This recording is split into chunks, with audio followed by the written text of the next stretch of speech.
de l'ambassade de France au Bénin par une intime du chef de l'État béninois. Donc ça faisait des ordres, hein, euh, et accessoirement dans un contexte de détournement de fonds publics signalés. Voilà. Donc Marcel de Souza, ancien président de la CEDEAO, est intervenu très, très activement après mon agression.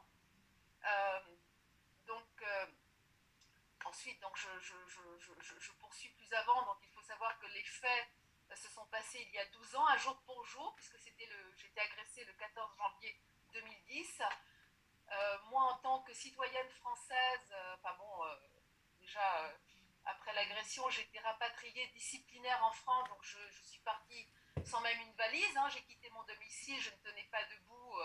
J'ai quitté mon domicile sans même une valise. En France, je me suis tournée devant les tribunaux pour obtenir justice, demander une enquête aussi sur tout ce qui s'était passé.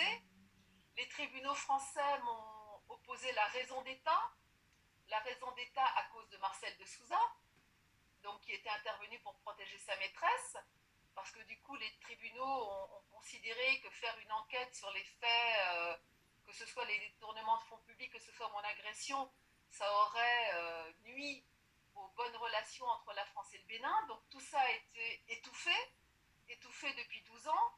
Et la conséquence, c'est que j'ai été radiée, hein, j'ai été virée du ministère des Affaires étrangères il y a 3 ans parce que on me reprochait de ne pas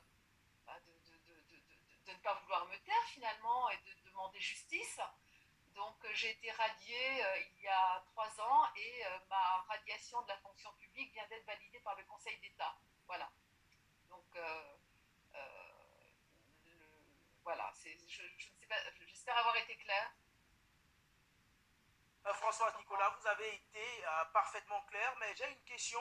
On va peut-être sortir rapidement avec cette deuxième question. Vous avez évoqué l'ambassadeur de France en poste à cette époque-là du côté du Bénin qui avait organisé, on va dire, ces détournements de fonds publics. Est-ce que d'après vous, l'ambassadeur de France était le seul responsable de ces détournements? Est-ce que d'après vous, la hiérarchie, la plus haute hiérarchie, c'est-à-dire le ministère des Affaires étrangères et par ricochet l'Élysée n'était pas également au courant de ces affaires? Ah, alors si, parce que moi, alors, en fait, j'étais donc petite diplomate, donc j'étais responsable de ce petit service, hein, mais petit service stratégique. Mais depuis, j'ai obtenu le témoignage de mon chef de bureau, que je tiens à votre disposition, qui m'a expliqué de façon très claire que lui avait eu en main les preuves comptables de détournement à l'échelle de l'ambassade, en me qualifiant moi de pivot du dispositif, parce qu'en fait, de fait, le service que je gérais, je l'ignorais, c'était la caisse noire de l'ambassade. Donc, mon premier chef de bureau, qui s'appelait William Benichou, je le répète, a eu en main les preuves comptables de détournement à l'échelle de l'ambassade, qui incluait des dépenses personnelles de l'ambassadeur Hervé Besancenot et de son épouse. Il a fait ce rapport au Quai d'Orsay, d'une part, avec copie à l'Élysée. Donc à l'époque, au Quai d'Orsay, le ministre était Bernard Kouchner. Il a adressé ce rapport également à la DRH Nathalie Loiseau, qui est maintenant plus connue en France, et avec copie à l'Élysée, avec donc Nicolas Sarkozy était le président de la République de l'époque. Donc voilà, moi j'ai parlé de ce que j'ai signalé moi à mon niveau, mais par ailleurs, il y a eu un signalement de mon premier chef de bureau de détournement à l'échelle de l'ambassade. Voilà. Et oui, tout le monde était au courant, bien sûr. Et je pense, et pour conclure, je pense que les pratiques dont j'ai été témoin, enfin, dont je témoigne, sont banales, courantes, et que c'est la caisse noire des ambassades par excellence. Voilà.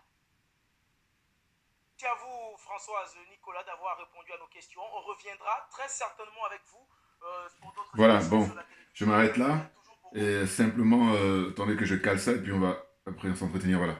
Bonsoir, bonjour à ceux qui me prennent en écoute. Aujourd'hui, nous sommes le 19 janvier 2022. Ça va tellement vite. Et je me présente, Joubian, c'est mon surnom sur le net. Et je fais cette vidéo en fait parce que je suis tombé là-dessus hier. Hein. C'est le témoignage d'une diplomate et qui a, comment dire, travaillé au Bénin à l'époque, c'était en 2010. Et ce qui est dommage, c'est que bon, voilà, j'aime pas trop parler des gens qui sont décédés parce que Monsieur de Souza, là, il est mort entre temps. Hein, je crois qu'il est mort il y a 2 3 ans, si je ne me trompe pas. Hein. Ou 4 ans. En tout cas, il a été candidat lors des élections quand il y avait eu, comment il s'appelle, Zinsou, et puis Talon lui-même, quand il s'est présenté pour le premier mandat. Voilà, je me souviens de ça. Vous voyez. Et donc, la dame, son témoignage, c'est très, très préoccupant. C'est-à-dire que c'est la corruption généralisée. Vous comprenez? Alors ça donne de... Comment on appelle ça? Ça ne peut que confirmer ce que je définis comme cette zone-là, en disant c'est la zone des aliénés, la zone des complexés et la zone des corrompus, comme vous voyez sur mon t-shirt. Vous voyez? Elle dit que jusqu'au sommet de l'État, c'est la corruption dans la diplomatie française. Il n'y a pas que la diplomatie, mais la France-Afrique, voilà, la France-Afrique, c'est ça, c'est de la corruption généralisée. Tout le monde est arrosé, hein, au point de vue financier, au point de vue, j'avais même envie de dire sexuel. Il y a tout, tout y passe, hein, la France-Afrique. Ah bah oui, faut pas croire que c'est seulement le côté, comment dire, financier. Ça, c'est ce qui revient le plus souvent, mais en tous les cas, il y a tout. Hein. La France-Afrique, c'est tout. Et c'est la raison pour laquelle nous, aujourd'hui, les panafricains, nous avons décidé, hein, depuis longtemps, hein, mais en tout cas, on arrive au bout là, de mettre fin à tout ça. Et qui est le chef d'œuvre, ou qui sont les chefs d'œuvre pour finir avec ça, c'est le colonel, son excellence, le président Assimi Goïta du Mali. Et d'ailleurs, je vous encourage vivement à regarder le témoignage et l'interview qu'a donné le premier ministre Shogun Maïga, là récemment. C'est excellent. Ça a été mis en ligne, en tout cas moi j'ai eu connaissance là ce matin. C'est excellent. Excellent. Franchement, voilà. Et je dis comment je vois ça, je dis voilà. Ça, c'est des gens qui font de la politique au sens noble du terme. Voilà. Ils sont venus pour servir l'intérêt général. Et du coup, ils ne sont pas complexés, ils ne sont pas aliénés et ils ne sont pas corrompus. Ils ne sont pas dans la compromission. Vous voyez? Alors, très rapidement, j'en profite pour parler de Ibeka, parce qu'il vient de décéder là. Mais c'est simple, moi, la matière. Alors, il faut juste demander le bilan d'Ibeka. Son bilan pour le temps qu'il est resté, comment dire, président. Sachant qu'avant d'être président, Ibeka était ministre, après il a été premier ministre, il a même été président de l'Assemblée nationale. Donc c'est une personnalité très très importante au Mali. Alors, de mon point de vue, je me souviens toujours, j'ai eu l'occasion de discuter à l'époque avec un Malien, et on parlait politique, lui et moi. Et puis, il avait une bonne publicité de Ibeka en disant que quand il était Premier ministre, franchement, c'était quelqu'un de très respectable et tout. Mais le constat que je fais par la suite, c'est que je dis, mais quand il est devenu président, mais, selon moi, il était dépassé par les événements. Rien quand j'observais les images, je dis non, le mec, il est dépassé par les événements.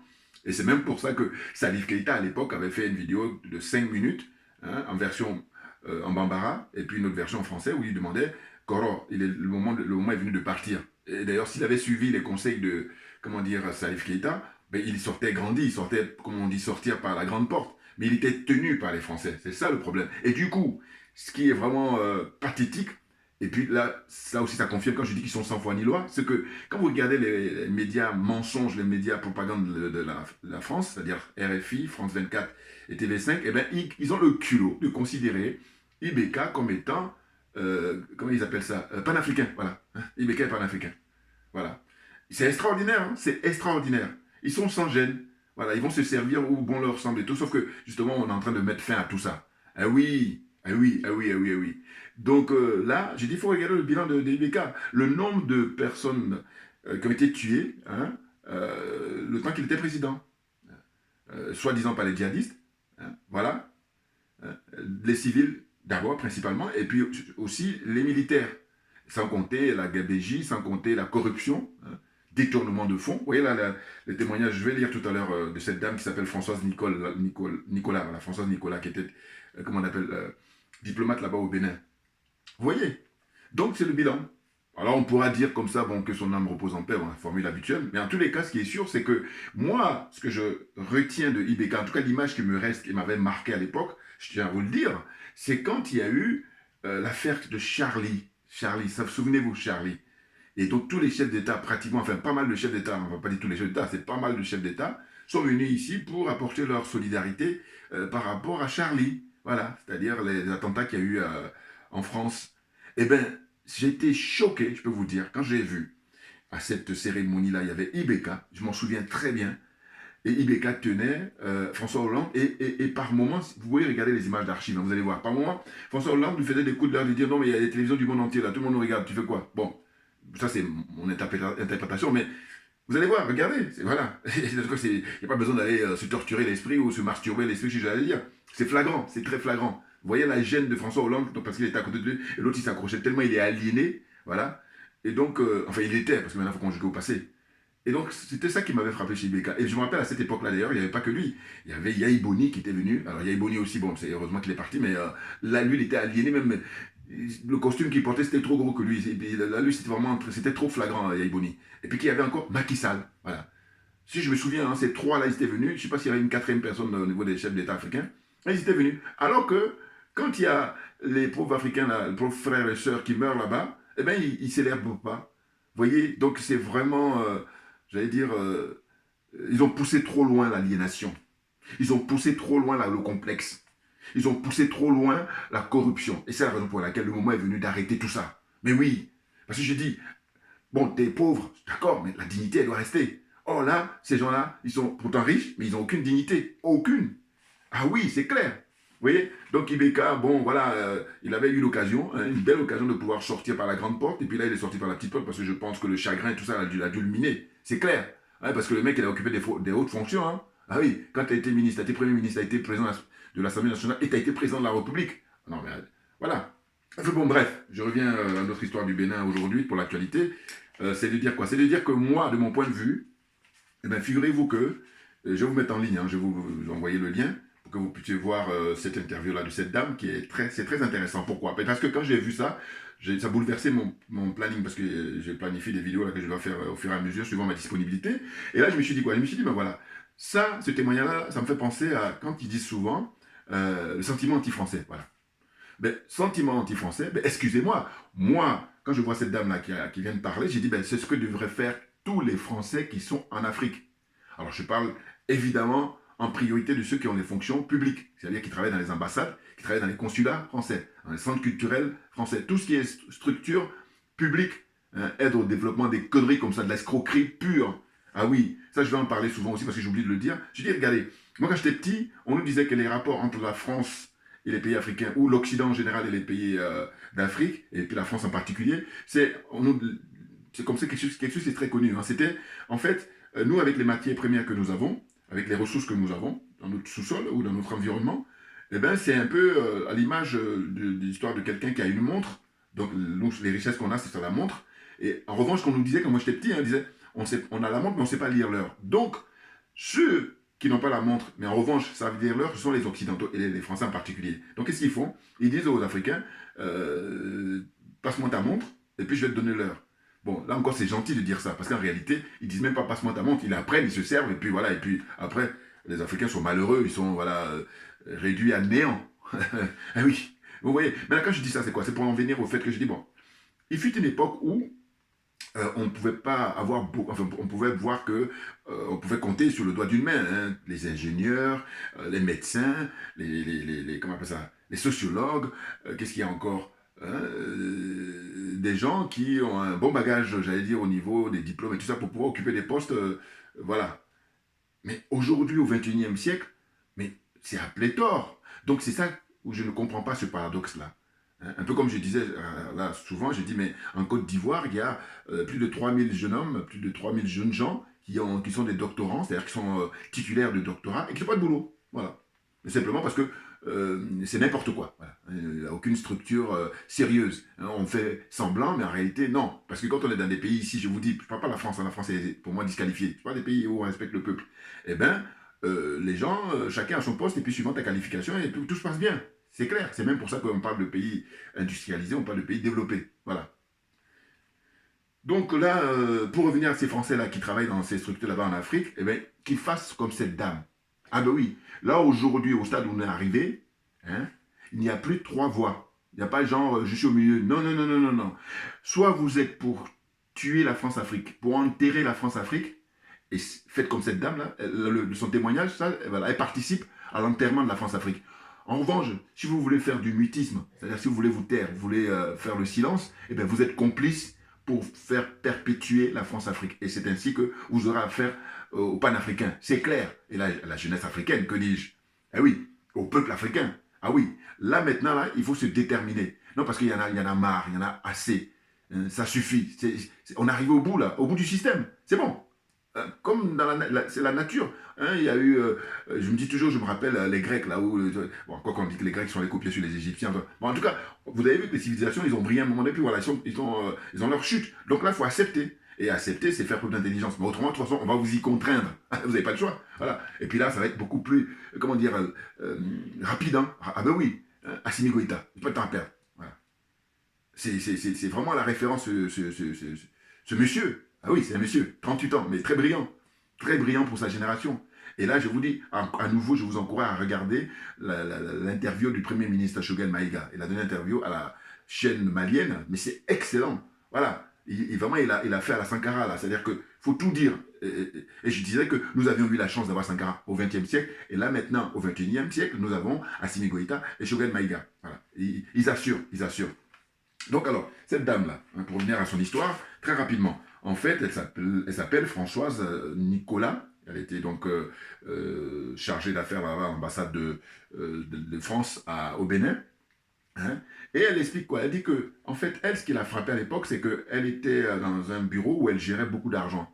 Elle disait même que c'était un budget illimité. Vous vous rendez compte? Budget illimité. C'est incroyable.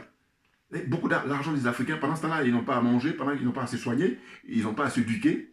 Et puis là, il y a des gens qui se font plaisir, notamment les ambassadeurs dans ces différents pays-là. Puis même l'élite française, voilà. C'est l'argent des Africains. Ils se goinfrent comme ça depuis des siècles et ça suffit. C'est fini, on est arrivé au bout là. Et là, je peux vous dire qu'ils sont en train d'accélérer le mouvement, les dirigeants maliens. Parce qu'on parle là de la monnaie malienne là, qui ne va pas tarder à sortir. C'est extraordinaire. Donc ils vont sortir du CFA. Donc vous allez, on va célébrer ça. Là, moi, quand ça va être officialisé, je ne vous cache pas que voilà, la bouteille va être ouverte. Hein. Bon. Je veux dire, pour célébrer ça naturellement. Parce que ça fait tellement longtemps que. Mais je me disais à un moment donné, je dis, bon, moi j'ai toujours rêvé, j'ai dit, mais j'aimerais bien hein, qu'on voit ça de notre vivant, c'est très important, parce qu'on vit dans le déni, on vit dans le mensonge, on vit dans l'escroquerie, et ça fait pas... Psychologiquement, c'est perturbant. En tout cas, moi, je parle de moi, là, hein, voilà, vous comprenez? Donc là, il s'agit de mettre les choses à leur place. Donc, elle explique quoi? Elle dit que le système est très organisé de détournement de fonds publics depuis des décennies. Donc, elle dit qu'elle était dans un service avec un budget illimité, comme je disais tout à l'heure, pour financer des bourses d'études et de voyages. Hein, aussi bien, c'est valable aussi pour les Français qui viennent là-bas au Bénin, hein, et puis aussi les Béninois qui veulent venir en France, par exemple. Vous voyez? Et puis, elle parle donc de détournement de fonds publics à partir des dossiers vides. Voilà, des dossiers vides, des dossiers fantômes, hein, des budgets fictifs. Voilà. Hein. C'est fou, hein? Ils se font plaisir, les mecs. Ils se font plaisir depuis toujours, j'allais dire. Hein. Cet argent allait dans les poches de l'ambassadeur de France. Elle le dit dans l'interview. Vous allez voir, je vais vous envoyer le lien. Hein, là, elle ne se gêne pas. Hein, parce qu'elle, la pauvre, ça y est, ils l'ont virée. Là. Ils l'ont virée, ça fait maintenant 13 ans, puisque son histoire date de 2010. Et c'est pas faute d'avoir signalé. Hein. Elle a fait des écrits et tout ça pour dire non, il y a quelque chose qui ne va pas là. Faites quelque chose. Non, t'as pas compris. Nous, on est là pour la France-Afrique. Et la France-Afrique, c'est du faux. C'est de la combine. Alors, toi, tu n'as pas fait la combine, tu as dégagé. Donc, ils l'ont dégagé. Voilà. Donc, elle a signalé par écrit, voilà, à sa hiérarchie et au lieu, au niveau hein, du Quai d'Orsay. Voilà, elle a monté au sommet là. Sachant que j'ai dit que, comment s'appelle Jean-Yves Le Drian, bon, il n'est pas le premier, mais en tout cas, c'est lui qui est actuellement en exercice, et bien lui et son fils est un homme d'affaires qui officie là-bas en Afrique, vous voyez. Est-ce que c'est sérieux ça? Mais ça, c'est la classe politique française, hein, où je vous dis, quand je dis que je disqualifie la France, j'ai tellement d'exemples à donner. Voilà. C'est un exemple parmi tant d'autres. Donc, un conflit d'intérêts, et puis ça y va. Hein, je dirais même que c'est le sport national ici. Hein, elle a signalé, hein, dénoncé, puisque sa responsabilité était engagée. Voilà. Elle, comme c'est une femme sérieuse et qui se veut digne et qui se veut, honnête, elle a dit non, moi je ne peux pas participer à ça. Donc c'est la raison pour laquelle elle a signalé à ses supérieurs pour leur dire, mais qu'est-ce que je dois faire dans 5 cas de figure comme ça? Vous voyez? Et donc, elle dit voilà comment je dois me conduire. Hein, quelle attitude dois-je adopter par rapport à cette situation? Et elle dit qu'elle n'avait pas de réponse, on ne lui répondait pas. Elle a l'air de dire quelle cause toujours tu nous intéresses. Voilà. En retour, hein, elle n'a pas eu enfin, elle a eu des menaces plutôt. Voilà, c'est ça. Elle a eu des menaces hein, de l'ambassade, de sa hiérarchie. Hein. Voilà, l'ambassadeur là-bas de l'époque, quand elle était, je ne sais pas s'il est toujours là-bas, mais je pense qu'ils ont dû le changer. Hein. Donc elle a été victime, alors ce qui est grave, d'une tentative d'assassinat. Elle raconte ça hein, dans la vidéo, vous allez la voir quand je vais vous envoyer le lien. Elle dit quoi? Elle dit qu'en fait, il y a une dame hein, qui se nomme... c'est une copine d'ailleurs, c'était une copine de Souza, Marcel de Souza, l'ancien homme politique béninois, qui est très connu au Bénin, maintenant il est décédé, je vous dis. Et donc cette dame-là, elle était dans un emploi fictif, dans le même bureau qu'elle, et un jour, elle a été missionnée, hein, et puis bon, elle est même concernée elle-même, mais sans doute qu'ils l'ont missionnée, pour aller assassiner cette dame. Donc elle a été victime, Madame Françoise Nicolas, là, de tentative d'assassinat. Et la chance, le miracle qui s'est passé, c'est que il y avait quelqu'un qui faisait le ménage, un agent de ménage, qui a vu qu'il y avait du bruit, et donc il est venu, et c'est lui qui a fini par arrêter tout. Hein, elle a sauvé en tout cas, parce qu'entre-temps, elle a failli perdre un œil, et puis, bon, elle montre des photos là, hein, dans le lien que je vous ai envoyé. Vous voyez? Donc très très grave. Et la suite, c'est que elle a eu 4 mois d'arrêt à l'hôpital, hein, elle était hospitalisée pendant 4 mois, et donc sauvée grâce à l'argent d'entretien. Alors, elle a fait des démarches pour qu'il y ait des enquêtes, rien. Aucune enquête sur le fait du détournement de fonds. D'une part, hein, fonds publics, hein, c'est de l'argent public.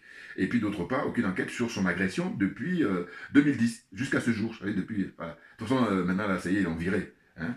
Donc, Marcel de Souza, à l'époque, quand il était vivant, il a mis le paquet au point de vue de mettre la pression sur les autorités françaises, hein, pour que l'affaire soit étouffée, soit, voilà. Hein. Donc, à l'époque, il a été ministre de Sugaï Boni, hein, et ensuite il a été président de CEDEAO, enfin en tout cas président d'une commission, je crois, si je ne me trompe pas. Voilà. Hein. Bon, je ne le connaissais pas spécialement, mais en tout cas je me rappelle qu'il avait participé à l'élection, et puis aussi il y avait eu, comment dire, des interviews comme ça où il m'avait fait rigoler, bah, parce qu'à un moment, les journalistes, et puis il avait dit aux journalistes, oui, mais c'est comme ça que vous traitez votre beau-père, enfin votre beau-frère, enfin, bon, moi ça m'a fait, à l'époque ça m'avait fait rire, c'était... vous voyez, bon, enfin bon, bref. Donc, ce monsieur-là, voilà, il est intervenu auprès des autorités françaises pour que l'affaire de cette dame soit étouffée alors qu'elle a été victime d'une tentative d'assassinat. Voilà. Vous voyez, 4 mois d'hôpital, c'est pas rien. Vous voyez. Et quand elle raconte elle-même, vous allez pouvoir voir, elle est passée vraiment limite, hein, voilà, d'être tuée, parce que l'autre était venu vraiment pour l'assassiner. Et elle a raté le coup, cette dame-là. Elle a été sauvée par l'agent de ménage. Donc, et il est intervenu, voilà, donc il est intervenu, M. de Souza, hein, pour entraver, étouffer le scandale, hein, voilà, auprès des autorités françaises que j'ai dit tout à l'heure. Donc elle a saisi, quand elle est revenue en France, hein, quand ils l'ont rapatriée, elle a saisi la justice française à son retour, mais les tribunaux français lui ont opposé la raison d'État. Voilà, la raison d'État. Là, ça, pour moi, on peut tout mettre dedans. Voilà, c'est ce qui permet même à ce qu'ils continuent comme ça de insulter l'intelligence des Africains, d'une part, et puis des Français aussi qui sont là complètement lobotomisés. Hein. Mais là, en l'occurrence, il s'agit des Africains. Ils insultent l'intelligence des Africains depuis des siècles. Et là, nous avons décidé, nous les panafricains, de mettre fin à ça. Voilà, c'est un sacré défi, c'est un sacré challenge. Et on est confiant, on est optimiste, c'est clair. Voilà. Parce que on fait jouer notre minds. Hein. Assimi Goïta, Shogun Maïga, qui dit mieux? Quand il dit, par exemple, nous, notre préoccupation et notre agenda, c'est celui du peuple. Qui dit mieux? Et ces gens-là qui bombent le torse en longueur de journée pour parler de démocratie alors que c'est de la pure escroquerie, hein, ils sont sans foi ni loi. Ou alors c'est la formule de François-Xavier Verschave, comme je vous dis, qui disait que le vice rend hommage à la vertu. Alors quelqu'un m'a précisé que ce n'était pas de lui. Bon, cela dit, moi c'est à partir de lui que j'ai connu cette formule-là, donc c'est pour ça. Donc merci d'apporter les commentaires pour les précisions. Ça c'est intéressant, voilà. Je préfère les gens qui nourrissent le débat pour grandir les gens, plutôt que les gens qui sont là, ils ne savent rien faire, et si ce n'est simplement chercher à perdre le temps des gens. Voilà, c'est ça. Bon, chacun son truc, hein, mais moi, j'ai pas le temps. Assimi Goïta, on est d'accord. Bon. Donc, elle dit qu'elle saisit les tribunaux, donc on lui dit en fait de non-recevoir. Voilà, c'est une affaire qui est considérée comme secret d'État. Voilà. Hein. Donc, d'après elle, les enquêtes auraient nuit aux bonnes relations entre la France et le Bénin. Vous voyez? C'est incroyable. Hein, tout a été étouffé et elle a été virée et radiée de la fonction, puisqu'elle était fonction publique, elle était fonctionnaire international, puisqu'elle était là-bas en tant que diplomate, hein, de son poste de diplomate. Donc c'était en 2018, voilà, parce que l'interview, je crois que ça doit dater de 2021. Et puis donc là, depuis la dame, voilà, c'est fini pour elle au niveau de ce qu'elle faisait comme métier, enfin, son travail. Donc sa radiation est effective depuis 4 ans. Voilà, ça a été prononcé même par le Conseil d'État. Parce que c'est la haute administration, enfin, comment dire, le tribunal administratif, la haute juridiction, j'allais dire. Hein.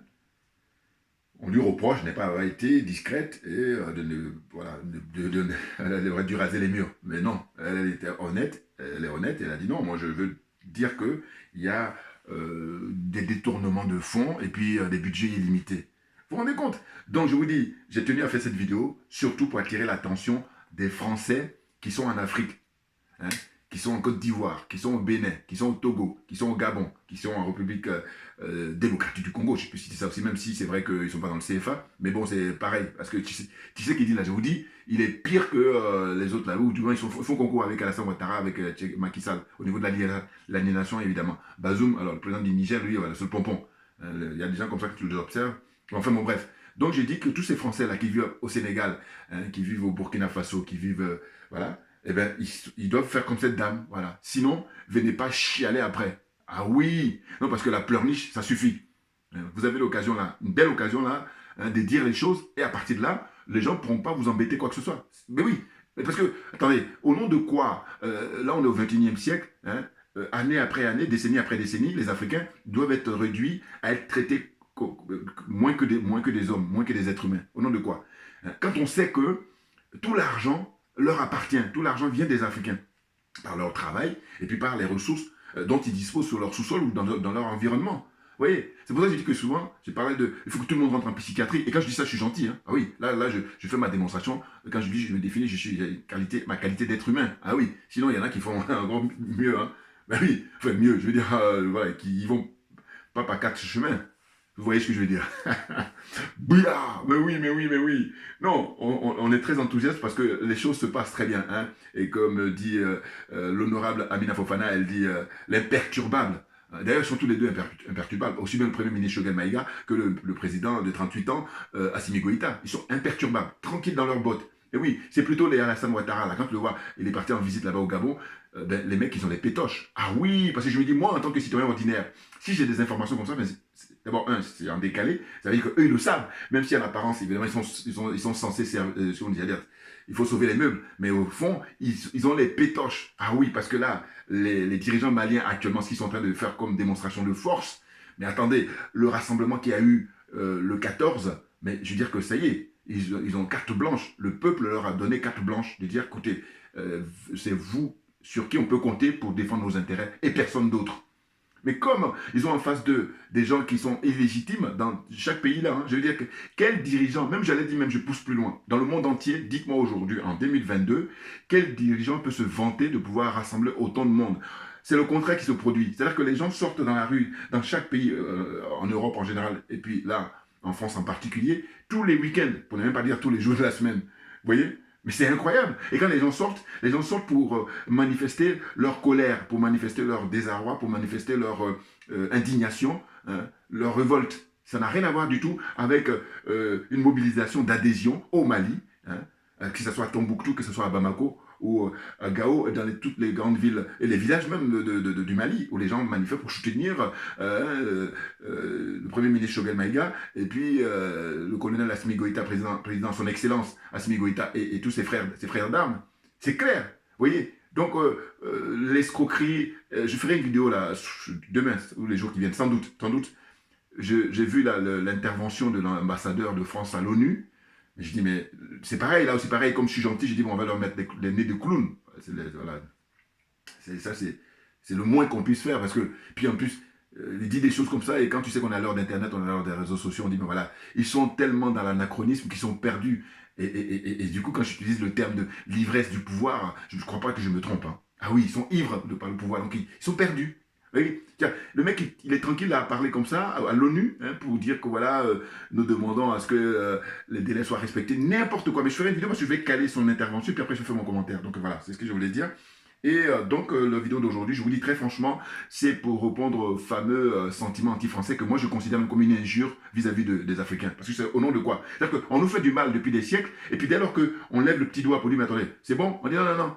Non, mais attendez, je refuse qu'on insulte mon intelligence. On est d'accord? Voilà. C'est la raison pour laquelle faire ces vidéos, c'est le minimum. Voilà. Pour aujourd'hui, hein, partagez mes vidéos au maximum, faites des pouces. Hein, vous pouvez me retrouver aussi sur Facebook, sur Twitter.